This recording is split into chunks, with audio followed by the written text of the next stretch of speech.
Cloud burst. Cloud burst क्या है? क्या आपने कभी क्लाउड ब्रस्ट का नाम सुना है?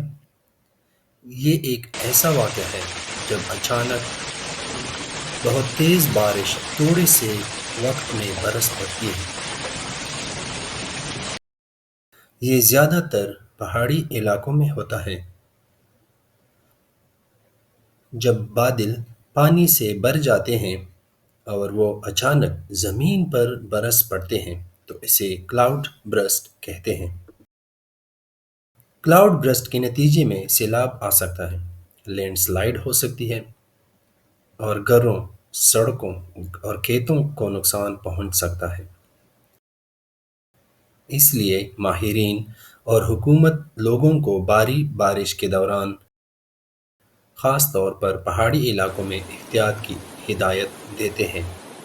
क्लाउड बर्स्ट हमें ये याद दिलाता है कि कुदरत के पास कितनी ज़बरदस्त ताकत है और हमें हमेशा मौसम के बदलते हालात के लिए तैयार रहना चाहिए।